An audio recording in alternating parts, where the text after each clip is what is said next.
Sam, hello. How's it going? How you doing? Hey, what's up? Glad to be doing this again. Definitely has been a while, but Awesome. the last one was really fun. Glad to do another one. Awesome.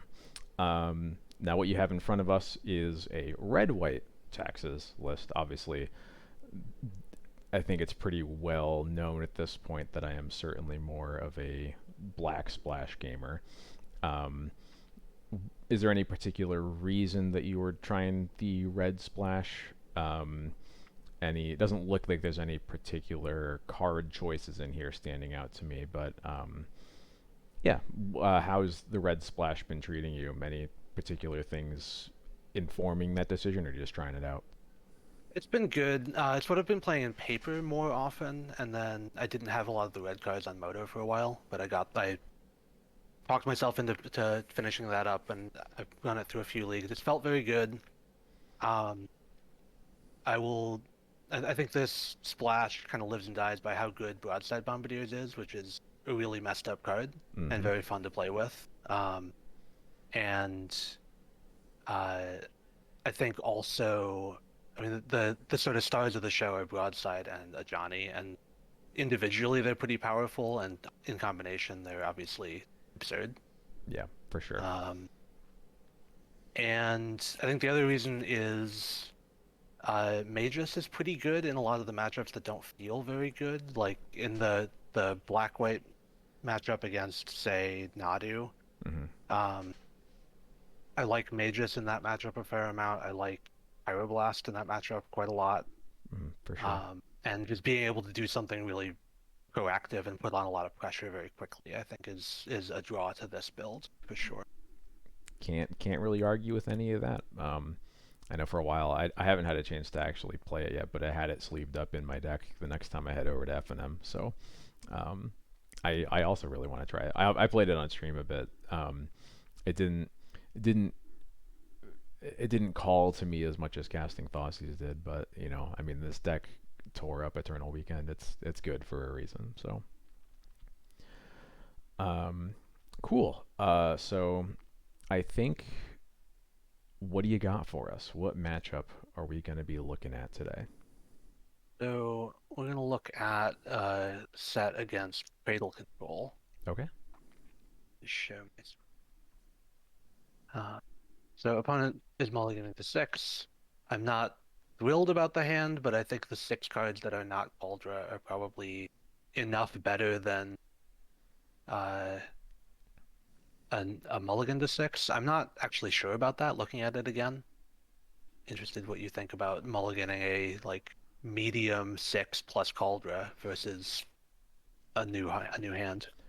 I think I'm not that good at evaluating how good a Johnny is by himself yet.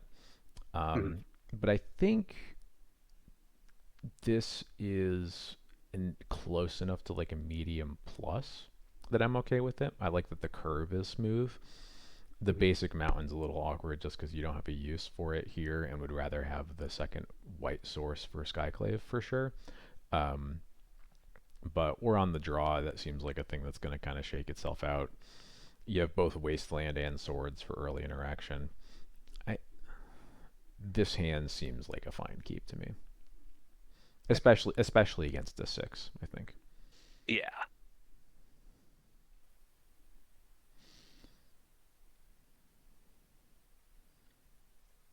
Windswept Heath, Once Upon a Time. Once upon a time revealing Bayou, so pretty immediately clear what they're doing, I think. Yeah. Okay. Well, that sure makes the Ajani look a lot better. It sure does. Yeah. Um, I assume we want to remove this reclaimer, unless you use the mana pretty well. Uh, because you can use your one mana now and then two mana on Johnny next turn, then curve out into Bombardiers and win the game, hopefully. Um, I was in a call with another friend while I was playing this game actually, and I said if that was a mana creature, I probably would not be removing it, and I'm interested to think about that. I definitely agree that I would not use the swords on like a noble hierarch. I'm actually not even sure if I would use it on the reclaimer. Mhm. And that is Um, I come at it from the perspective of like it feels like the only card I ever really lose to, other than natural order, I guess, is White of the Reliquary. Um, Even back when the Cradleists were playing like Fiend Artisan, it was very similar. It feels like if you kill Fiend Artisan, the deck doesn't really do anything, and even if the rest of your cards are like kind of mid, you can pretty much beat whatever else they're doing because like this is potentially a hot take. I don't think that Reclaimer is very good unless you are specifically killing your opponent with it because you're putting like a Dark Depth into play, or you need the interaction of something like a Bajuka Bog against a graveyard deck, or it's a way to get a Talon Gates of Madara into play, basically. Mhm. I think like a Reclaimer as a turn one play is just something that very rarely scares me. I'm usually, unless I have a ton of removal that is like inexpensive, I usually honestly let Reclaimer untap on turn one. But that might just be me being disrespectful to Elvish Reclaimer personally.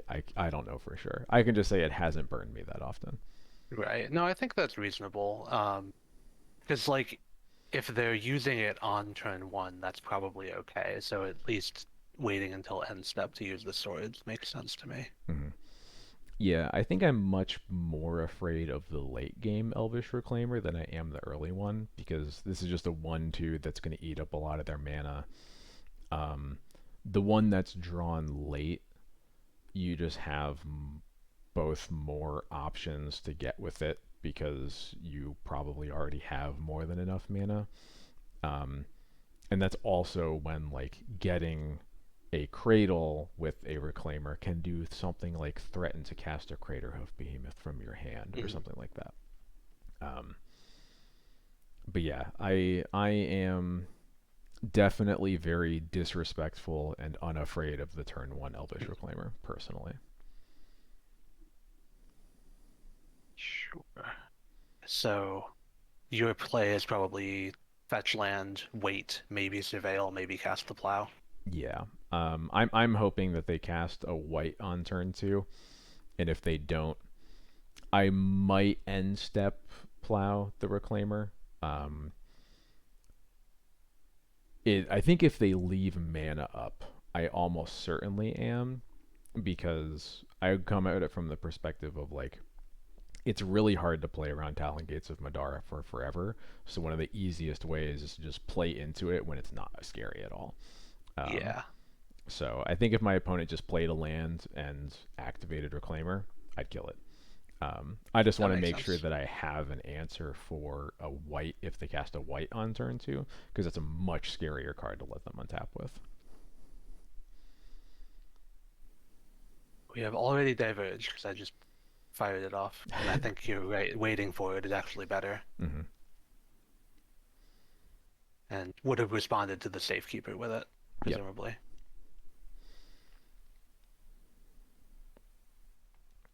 See what it's playing. We're just playing the Johnny, I think. Yeah. We're Yep. trying to do the combo of Ajani and the Bombardiers win the game. A little harder with the safekeeper in play, but Mm-hmm. Interesting. still doable. Yeah, I was surprised about that attack. I don't think you're allowed to block it though, because you want something to throw with the Bombardiers. Uh, and like you could block to flip the Ajani, and the next turn is play Bombardiers, make a token, deal one to something, and then attack with Bombardiers, throw the token, deal two to something. I am thinking about just double blocking and trading, honestly, Interesting. because it's a little risky because we don't have the second white mana for Skyclave, but like they could untap with white if the Safekeeper stays in play. Um, And Safekeeper is probably the second scariest card behind white for me. Mm. Um, so I am kind of tempted to just take this trade they've offered, um, and then just better lucky than good slam the white source and skyclave them. Mhm. Um, Notably, white source, plow, solitude are all perfectly fine draws. Recruiters, by extension, also. So I think there's Mhm. actually a pretty good amount of draws that reward getting the safekeeper out of play this turn. Um, that said, if you miss, you might just lose on the spot. So Yeah. I also definitely see the argument of just letting this damage come in, um, Mhm. because it's also not the worst case if they are using both of their lands to protect their white from broadside of Johnny. That's not the worst trade either.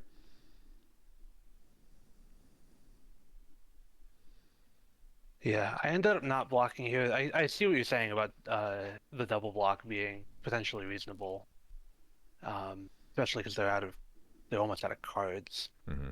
So if we do get to answer the white, we're in an excellent spot. Hmm. See, I thought about blocking flip and establish. That's probably not worth it because then we have something to throw at the broadside anyway. Hmm. Yeah. Did not really think about the double block. Yeah, I think I would. I think I'm in a position to want to take the double block. It makes the game a lot simpler, if nothing else, because Sure. either you destroy them or you die really bad. Um, but um, but I think just letting the damage come in and then trying to deal with it over the next couple turns is also totally reasonable. But I do think I think like if we had a white mana for the Skyclave, easiest double Yes. block of my life. Yes, I think that's It a good is call. astounding to me that they made this attack. It is so risky.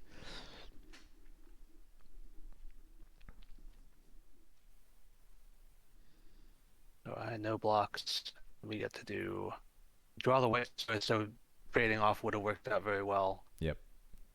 This is still a very powerful thing to be doing. So first activation here Hmm. is sacrifice the cat to broadside. I think you probably have to target the safekeeper, or maybe you target the white because if they let the safekeeper die, then the white is a 3/3 and we can't kill it anymore. Um, yeah, I think you're supposed to target the white first, um, because both triggers are going to do 2 damage. Mm. So if they let the safekeeper, yeah, I think, yeah, I'm just repeating what you said. If they let the safekeeper die, you can't kill the white. So I think you have to target the white with the first, with the broadside, and then hopefully you also get the safekeeper with the Ajani activation after that. Right. Most likely outcome is they just sacrifice 2 lands. It Yep. doesn't matter that much, but Yep. I think the sequence is important there. I did get it wrong.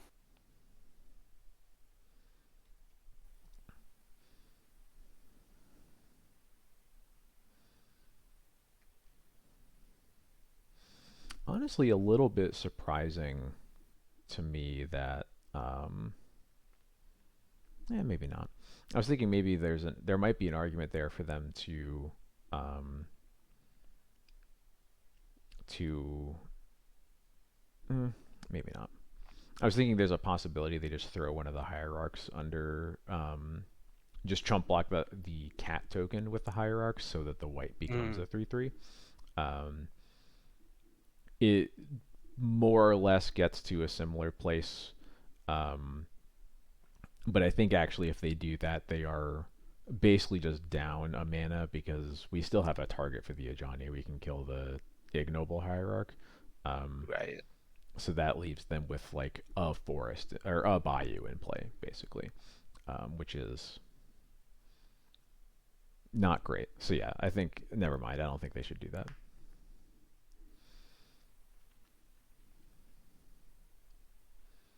Okay.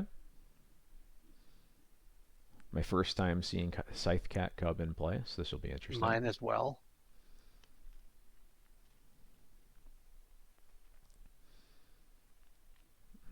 Very fun to see a Safekeeper in play with 0 lands. Yes. Obviously, So the white can get a land into play, but right. So there's some sequencing to do around that. mhm. I started with a 0 on a Johnny, and I think it has to target the Safekeeper because if they want to protect things, they have to like turn a mana creature into a land and then sack it to the Safekeeper. Yep. Uh, and if they do that, then they don't have another activation, and we get to go off with Skyclave, do the Fiend Hunter trick with Skyclave on the trigger on the stack, Yep. potentially. Yep. I like this. And they end up sacking the Safekeeper to get a land instead. Okay. I honestly wonder if they were supposed to uh, instead of getting a Windswept Heath, get a Talon Gates and phase out the white right now, so that they Mm. can guaranteed untap with it. It's also kind of interesting to phase out the broadside, actually. Yes, it's worse because we have the Skyclave in hand, but that is another thing I think they should have thought about.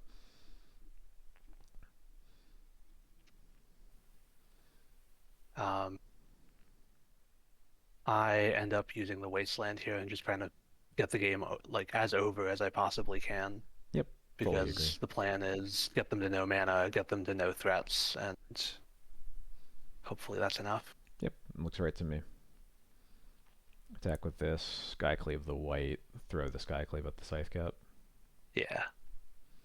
Honestly, you could maybe even throw it at a Hierarch. Yeah, that'd be reasonable. The sidecat having trample makes it so that a Johnny would probably die. Oh, that's true. Never mind. I don't like that play anymore. Yeah. Yeah, okay. That was definitely Definitely. a mold to 6 that didn't have natural order. Um, and Yes. you had a pretty solid hand, and Broadside and a Johnny did their thing. Yeah, drawing the broadside made the hand shape up very well. And we do get to show off the combo a little bit, which is nice. Yep. Uh, I'm glad we had a lot to talk about in that game because that one I had kind of written off as like, oh, this wasn't close. Yeah, it But definitely there's a lot of wasn't, but easily could have been, and I think that's cool. yeah. All right, before we get into game 2, let's look at your list again and go over what your sideboarding decisions were. I'll let you start. What did you take out? What did you bring in? So I did these 5 cards in, and I voided out the Spirit and 1 Forest because it doesn't trade with their cards. That pretty much looks right to me. Yeah. Um, I was I wondering if you were going to bring the third Magus in because it seems both not very good but still probably better than other cards we have. Um, Turning off Cradle is nice but not a big deal. Turning off Talon Gates honestly is probably pretty nice. So yeah, and another thing to note is that a lot of their interaction, like most of their interaction posts were snuff out, which is hard to cast on this. very good point. Yeah, they don't play any basic swamps, right? Just basic forests. Yeah, I have a hard time imagining typically. that that deck can support a non-green source, other than Talon Gates, I guess. So our configuration afterwards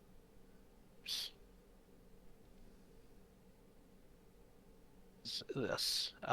Split Up is a card that I think has you've stopped playing so much in black white and could certainly find its way out of this sideboard, but it is very good when it comes up, I've found. Okay. I honestly don't think. I think I put it on the stack once to kill a single creature. I think it Hmm. resolved too, but I don't remember for sure. I just stopped playing it because I never drew it, so I never got to get Sure. super excited about it. So, but I think this is definitely a pretty good matchup for it. Um, Yeah. it's a little tricky because there's a lot of reasons for them to have both tapped and untapped creatures. Um, with like white and mana creature or mana dorks and reclaimer, but I imagine you can get a decent number of situations where destroy all tapped creatures is just like a plague winds. Um, Mhm. and I mean, and part of the goal, obviously, with the deck is to not let them untap with stuff. So sometimes you just destroy. Sometimes again, it can just be a council's judgment or whatever. You just kill the one Right. untapped thing so that they can't white you or whatever. So Yeah. um, yeah, that all makes sense to me. Okay. So game two, we have a somewhat awkward keep because of the tap land, but I think still a keep. I agree. It is. I just love tap lands in my openers like this. The nice thing is, at least, the chainsaw is a little awkward, but since the rest of your hand is mostly 3 drops, there's like a decent chance that you can just play your um, play your tap land on turn 2, and it won't be like the worst thing in the world. Mhm. Um, there honestly might be an argument for playing it on turn 1. It depends what they do. Right. Because if they just play like a noble hierarch, you're not going to swords that anyway. So, um, yeah, I think this is a little annoying, but fine. You got to find the third land, but what D&T hand doesn't? Yes. Assuming that we hit third land, I think the spells in the hand are potentially enough to the game without drawing many more spells. Yeah, that's a good way to put it. Keep 7,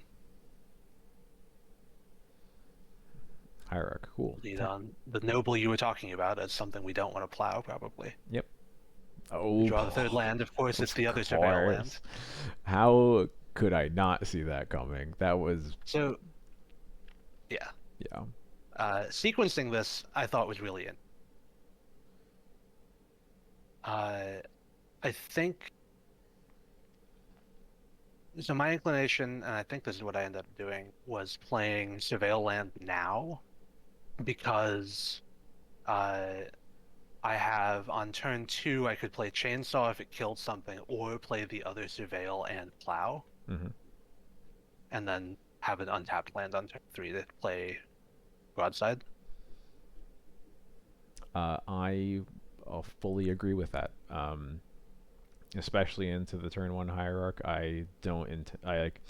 It would be nice to get to use the swords on your turn 1 on their turn 2 play, but the chances of that being worth playing a mana behind for the next 2 turns is pretty rough. You're not really even getting anything out of the mana on turn 1 at that point. So I am absolutely playing a Surveil land on turn 1, probably keeping any lands. Um, Interesting. Yeah, I think I am also keeping that. I Um, think so too. One nice thing is if you have to play, if you have a good reason to play the chainsaw, it's a on your second turn. This is a 2 drop that you can play on the following turn while you play your second tap lands. Right. You have 2 broadsides, so the synergy is obviously there. Um, it wasn't the card I was thinking that I would want to keep, but I think you are supposed to keep it. I did keep it for all the reasons you suggested. Let's use your mana pretty well around the Surveil. hmm Oh boy. Yeah. Have have a good turn here. So now what? I think my inclination is to probably try to put the chainsaw into play because if I draw an untapped land, then I can throw it with bombardiers and hmm have both a creature in play and another removal spell out of it. Yeah, there's definitely a bit So of I'm not tension. sure. There's definitely a bit of tension that they played 2 creatures that are both going to quickly get out of chainsaw range. Um, Right. that makes this decision really tough, honestly. Um, Hmm.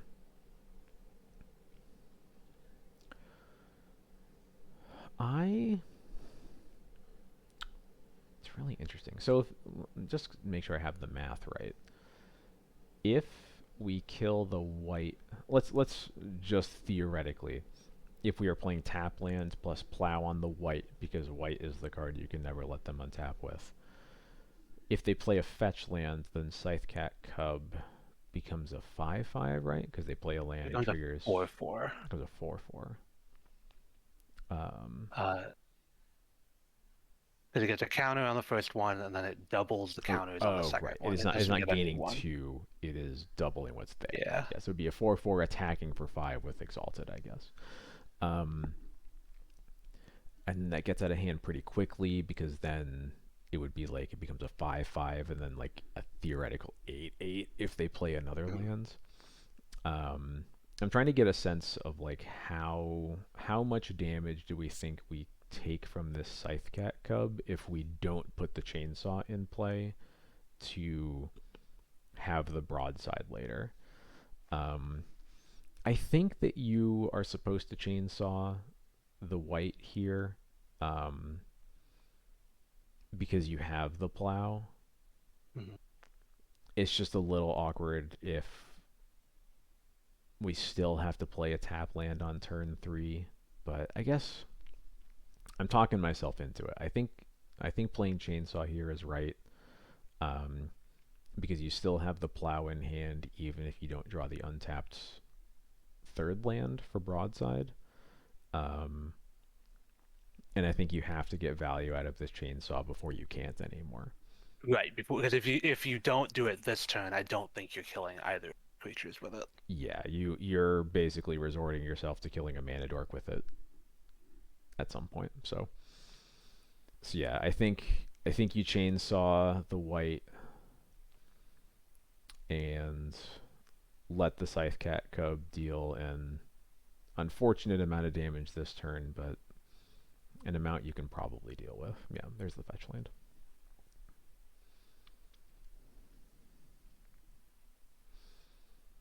This is what, once you, they have 5. 6 mana right now, 5 mana, and they pass. Interesting. I didn't expect a pass. That's kind of weird. Um, So we drew draw the untapped land. Uh, I think the broadside is really tempting because it's not going to be able to kill the Scythecat Cub on a later turn. And I believe that is the play that I end up making. However, because they didn't play a creature on their turn, they passed with, you said, 6 mana and 3 cards in their hand. mhm. Uh, I think we are supposed to read them for snuff out. That's where I'm headed. Yeah, I think you're probably supposed to use the swords, um, especially because you have other things you can do with your mana here. Either get your tap land out of the way finally, or you can play an Ajani, which is also a good setup for broadside. Um, so yeah, I think I want to swords the Scythecat Cub.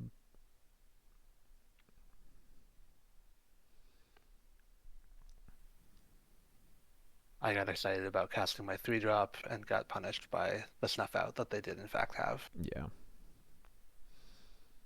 It's thankfully not game over because we still have the swords, but it's definitely a lot of damage we probably didn't need to take. Mm. Especially since it also gives And them the now, mana to. Yeah, okay. Hmm. yeah, now we're dead, Yeah, you're basically probably. dead, huh? An untapped land is what you needed here to have a shot. Um, but it's probably too little too late. Yeah, so the hope I think is play so we could play broadside. I guess playing broadside is the same as recruiting for a solitude because it's just another removal spell on the cub. Hmm. It's So I guess you're playing against yeah, I think it's the same question. You're playing around Snuff Out again. which they are holding up hardcast again. But um, yeah, I think that I would probably be casting the Bombardiers here because I'm not sure we're beating a Snuff Out anyway. Um, Hard to say. I guess if we think they have another snuff out, then maybe trying to recruit a solitude and having two Swords to Plowshares effects is better. Yeah. But there's a question of can we play around the extra snuff out? And they didn't. They could have Zenith for another threat and didn't. Hmm. Um, I'm not sure what to read into that, if anything. I think them getting Safekeeper here is just correct because Uh, um, it means the threat that they already have in play is going to stay there, and every threat they draw from now is going to be that much scarier. Um, so I think that is better than trying to put a second threat into play. Um, yeah. So I think I'm not reading too much into that. Safekeeper is just like, other than white, the best card for them to put in play. that makes sense. So we're on Bombardiers. Try to throw the chainsaw. Hmm. Got it. Okay. Yep. Right. So super dead. Yep. Um, I do notice that you can use Safekeeper Shroud to counter this thing getting a counter if you want to. So that's why I Mm-hmm. didn't plow immediately. Um, and on this attack, with another creature and the Safekeeper, um, well, let's talk about that actually. On their end step, I suppose, because it doesn't not you're not bad anyway. Uh, what do we want to do here? I think I Uh, want to Swords the Safekeeper. It's gonna stay alive, but um, I think the only way you're really getting out of this is getting to the point where Safekeeper can't be activated as quickly mm. as you can, and that's probably just not going to happen because you're super dead next turn. But I think the only path forward involves getting rid of the So Safekeeper. here, the only thing I could think of that could get us out of is like drawing Solitude isn't enough. Mm-hmm. You need to draw a split up. At Mm. which point, I think you need to not use your swords this turn because your plan is split up untapped and then swords the Scythecat Cub. I forgot Split Up was in the deck. That actually makes a lot of sense. Split Up for untapped creatures, then Swords the Scythecat Cub. Yeah. So did catch that in the pleased about. Just fetch to thin and die. Yeah. Okay. No, So that's a good most of this, identification. Good identification of what your outs are supposed to be. Yeah. most of this, I think, was this turn, Yeah. and um, it was a hard turn. Um, Yeah. It's especially tough because like you can't pitch the swords. You have to pitch the Ajani, and that makes the broadsides, of which you now have two, like not as good. right. Um, you still just have to do it because Snuff Out is so bad if you let that happen. Um, So but I'm it wondering but it doesn't if feel great. you were meant to. So it's easy for me to say I think they have snuff out because it obviously happened to me. Hmm. Um, I do think it's a reasonable thing to read because they didn't play a creature. Um, and I think what was meant to happen this turn was play a Johnny Swords the Cub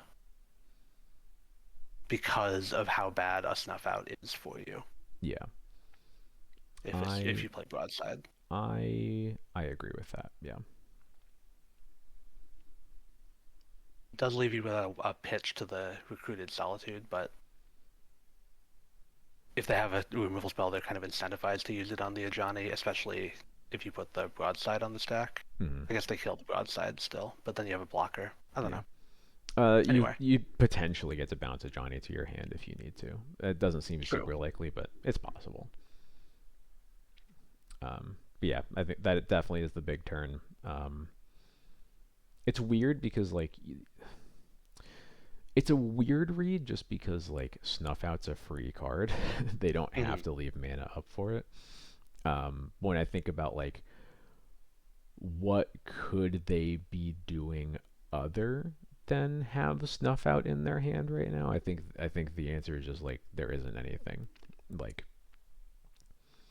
if they had a card to cast, they would have cast it, and they didn't play a land. So I think it just or no, sorry, they did play a land. It was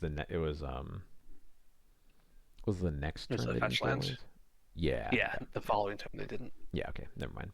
I'm mixing those two together now. But yeah, I think it's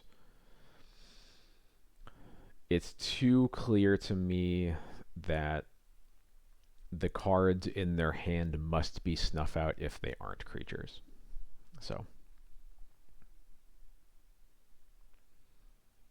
All right.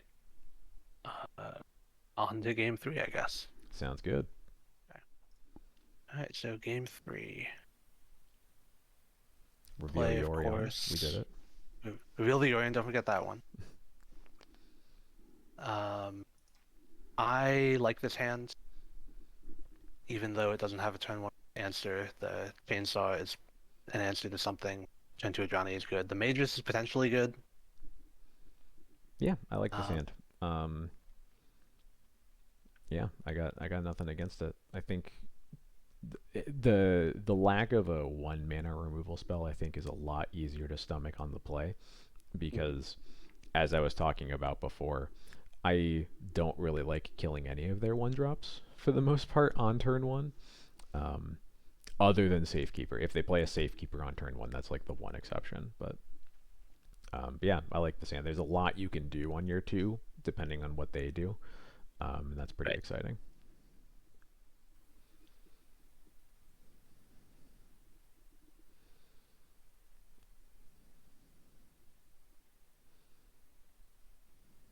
I'm expecting to Surveil here, probably. Yep.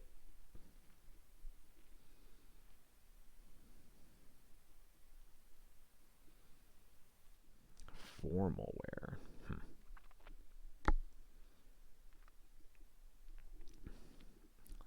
So, my thoughts here are um, this is potentially very strong if they have a removal spell of some kind. Like if we're trying to get Magus to do a lot of damage, and they have first Snuff Out, which is, now that I'm saying it, not that likely to work because they can't. They have to float mana to cast it. They can't like snuff out the Magus once it's in play. Mm-hmm.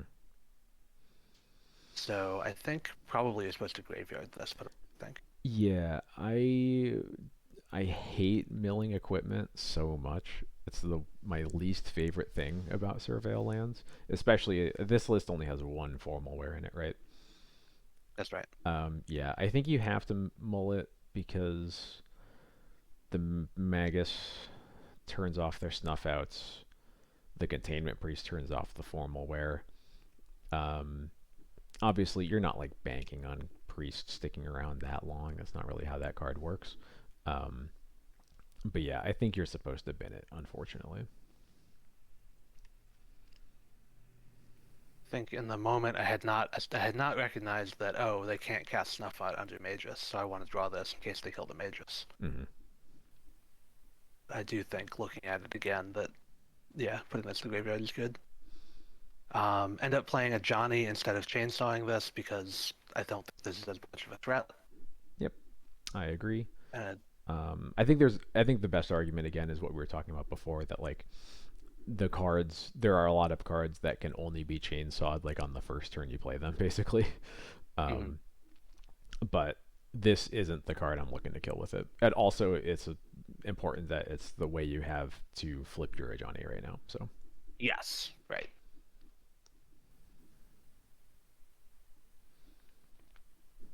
cool. Speaking of things we would like to chainsaw, Yes. Ooh.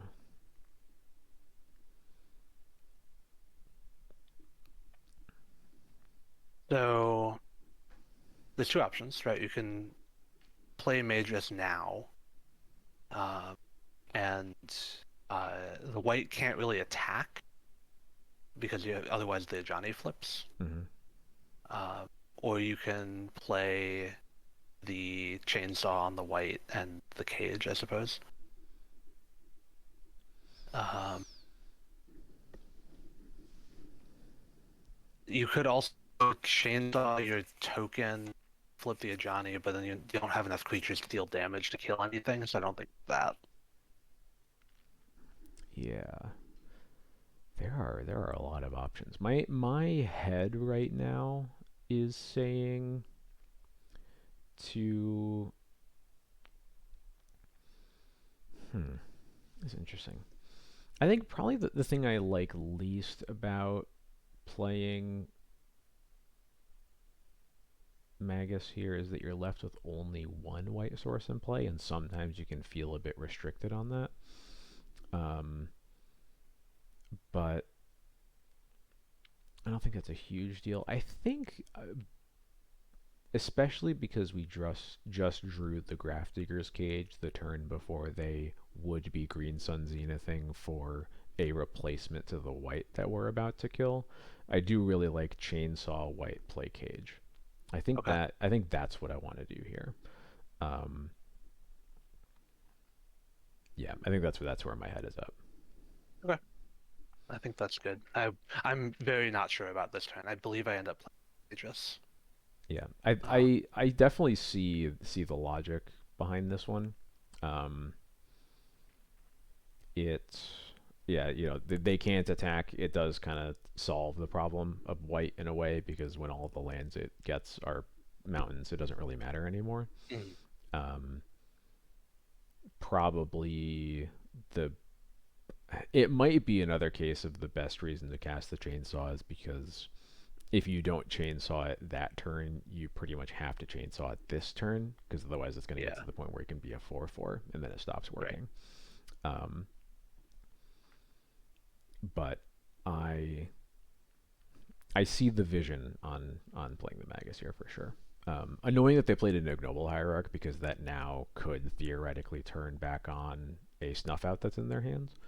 Um, but I think we get to do enough damage before that is like totally game breaking or anything. So Do you want to chainsaw the white now? yeah, I didn't I would have done it last turn. Now that Mm. we've played the Magus, I think I still want a chainsaw plus cage. I believe if you are going to do that, you have to cage first. So they can't. Otherwise, they can do like turn ignoble into a into a Dryad Arbor and then sack the Dryad Arbor to a Reclaimer, and white is a 4/4. Interesting. I think I probably would have been caught out by that, but I think if I did this sort of absent-mindedly, but yeah, you do have to play the cage first. You're right.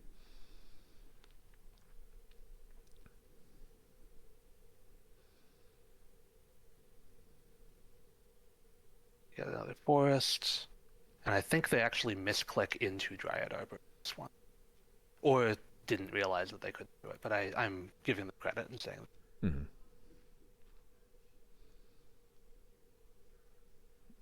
All right, cool. Um, And then can attack with the Magus. yeah, you could attack with the Johnny here You too, could attack with the probably. Johnny too. Yeah.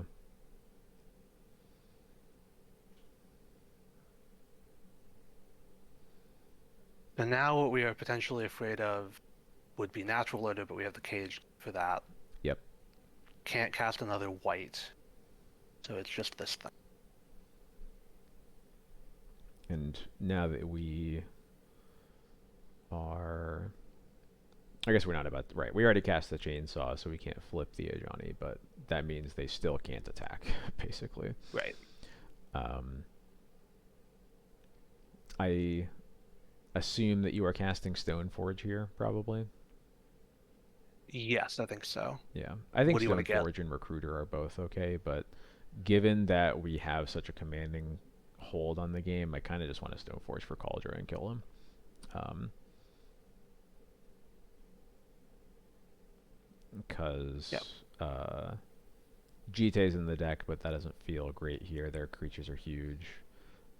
Yeah. We already used Chainsaw. Formal is already in the hand. So yeah, it's just GTA and Cauldron are the only options, right? Or and Lion Sash, but that's Yes, but you're not but getting no, Sash here. no, we're not doing that one. They let you duel the Cradle to grow the Cub. That's really funny, actually. Uh, they don't really get to attack, or they decide to attack, which means you flip the Ajani. Yep. It is a lot of damage, notably. This Mhm. is we're taking 8 trample. Jeez. Yeah. Okay. But it So I is the think last time they get to do that because now we have Cauldron as a blocker. So right. So it makes sense that they make the attack because they're never going to get damaged through otherwise. yeah. Maybe. But since we're here, uh, I believe we can just go upstairs because they're never getting to attack anymore. Mm-hmm. Try to deal lethal damage with the Ajani triggers. Yeah, the Reclaimer doesn't really change anything. So yeah, my head was originally going to go to killing the Reclaimer, Mm-hmm. but the biggest reason actually maybe to kill the Reclaimer might be, um, I think with 3 creatures in play, a hoof might be lethal if they natural order into it. They can't naturally through the cage. Right, we still have cage in play. I'm a professional. Never mind. It's okay. What? Now that I'm thinking about it, what answers do they have to cage in their deck? They can't just be dead to it, right? Um, They might have Beseju. They okay, probably have Beseju. okay. I'm not sure what else. Because I know Probably some number of. one at some point they played some Force of Vigors, but I don't think that's common anymore. Mhm. Um, I don't know for sure, but Something to be concerned about. It could be Zenith for Grist, though, to kill the Magus. Grist can't come in through Raftigger's Cage, so you're good there. Really? Yeah, it can come in through Priest, but it can't come in Oh, through that's okay. Cage. Yeah. Okay. Interesting. Rules are weird. They are I think the cards with multiple types are just a mess. It's a yeah. nightmare. I think on this activation, I am killing the which is why I so speeded the Cauldra. It Yeah, is probably safe to go upstairs on this turn, but it's also probably safe to just not have that. yeah. I think the risk profile in both situations is pretty low. Um, I think I like killing the. Uh, I think I like killing the Reclaimer just. It's another instance of just simplifying things. Um, Yeah, right. Fewer creatures in Drew a play, land. fewer things to die to. Yeah. So we drew a land. Hmm. We're gonna cast the Recruiter. I think with Cauldra on blocking duty and the fact that they have only 2 of the colors towards an Atraxa, I think we can start going upstairs with the Ajani. Yeah, I agree with that. Um, and we're gonna cast the Recruiter. I opted to get Broadside because it kills them next turn by throwing I Cauldra. Yeah, I agree with that. I think that's a good reason why this is the turn to definitely go upstairs is because you have lethal like 4 different ways next turn. Right. Whereas you would not have that this turn even if you had gone upstairs. Yeah. Because this is what you play the broadside. You have 7 creatures in play, so a Johnny deals 8. You just need to get 1 damage in. Yeah, So there's a million ways that they're dead here. It's yeah, just navigating to this spot was a little tricky yep. some ways. And yeah, they concede. All right. And the chainsaw gets to get equipped to the cauldron that turn too. Or I guess you need 1 True. more land, right? The chainsaw equips for 3. Yeah. Yeah, so you need 1 more land. Never mind. And really we just want the rev counter to matter. Right? Exactly. That's what I'm saying. Um, that was definitely a really good showing for broadside Ajani. This definitely feels like the kind of matchup that just like really can't handle it if those two get online. And it was kind of cool to see them just kind of get dismantled by it.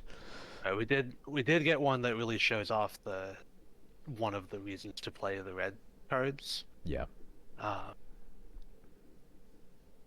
and I'm glad we had so much to talk about in that game too, uh, for sure. Yeah, that was definitely a tricky first couple of turns to navigate, and I feel like it was a good lesson that it like they made those decisions that we made, or made the decisions that you made matter in all of the ways that were really interesting to talk about. So that was very Mm. cool.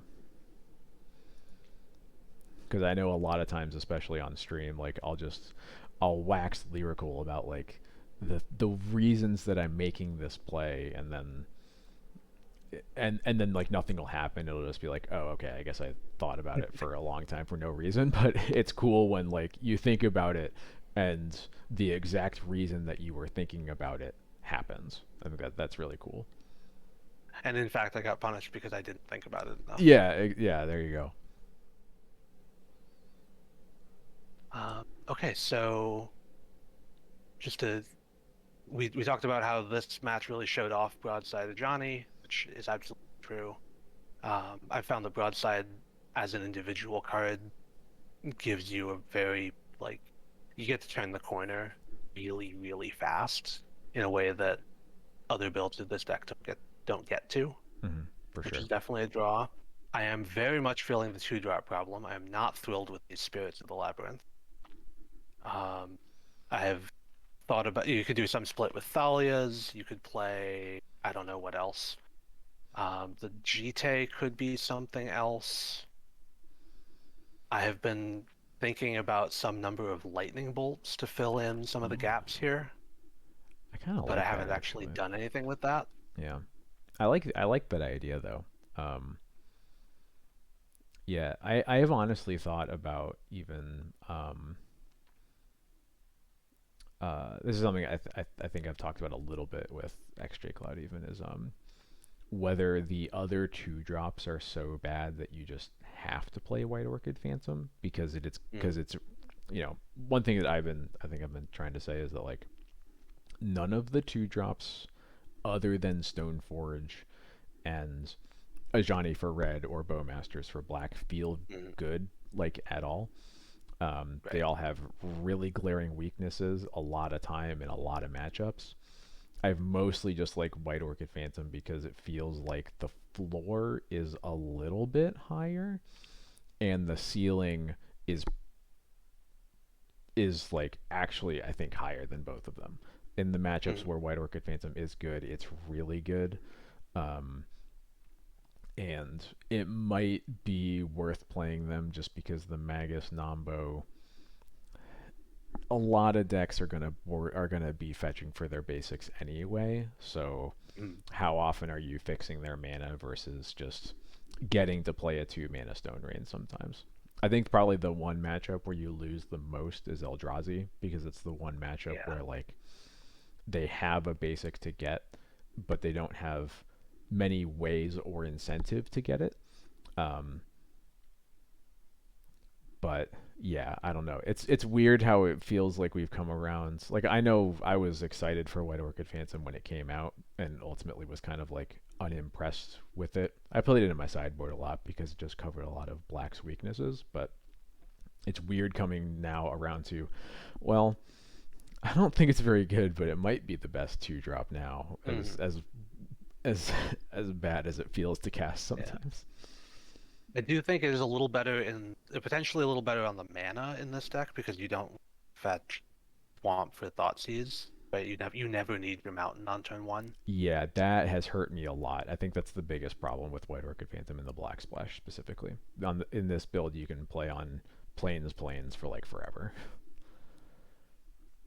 The other thing I know that you recently cut your Mother of Runes from Black White. Hmm.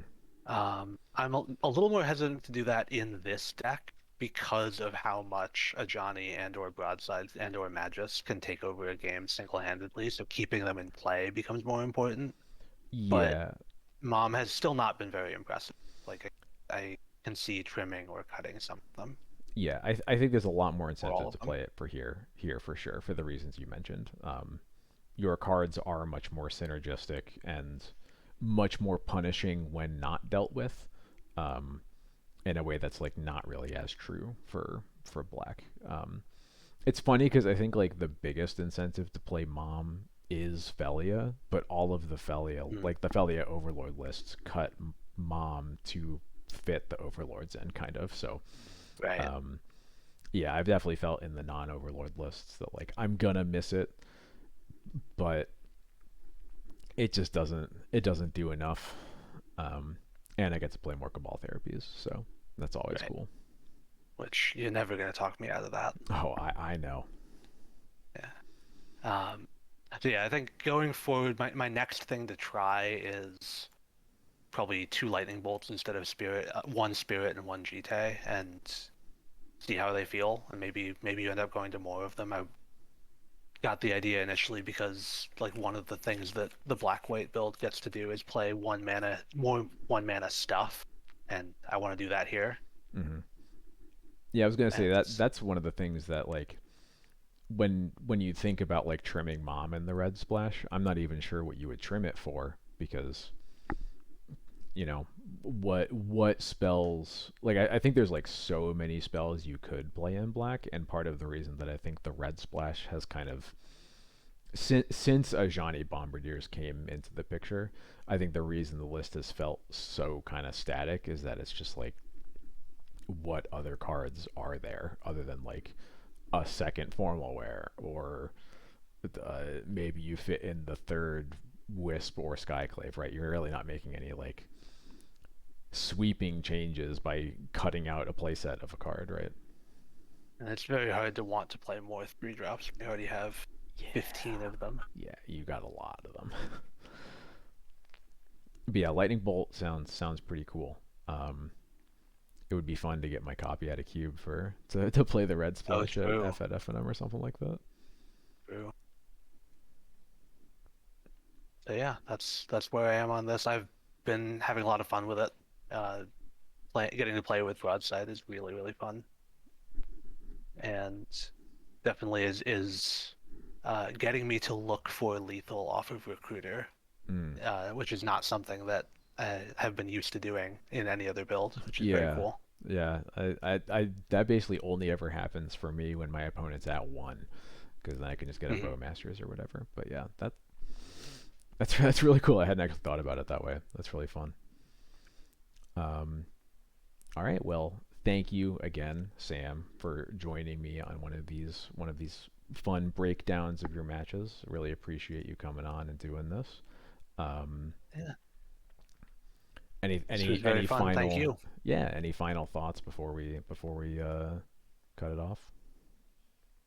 No, I think we covered it. All right. Thanks for hanging out. This was really good. Thank you very much. And thank you for watching. This video is a result of one of my many benefits to my Patreon subscribers. You can find my Patreon at patreon.com/akaleth. At all subscription tiers, you get 2-week early access to any articles that I post on high-level D&T strategy, card evaluations, matchup primers, as well as access to my subscriber Discord server. At the $5 tier, you also get access to my monthly updated list and sideboard guide for D&T, powered by our friends over at flexslot.gg. And at the $10 tier, you also get this, a monthly one-on-one video call with me, reviewing a match replay of yours and talking through your deck list and the important decisions that you made in-game. I stream on Twitch, playing some flavor of Death and Taxes every Thursday and Sunday starting at about 8:30 p.m. Eastern. You can find years of VODs from that stream on this very YouTube channel. Lastly, follow me on Blue Sky at akaleth.bsky.social. Thanks as always for watching. I'll see you in the next stream chat or YouTube comment.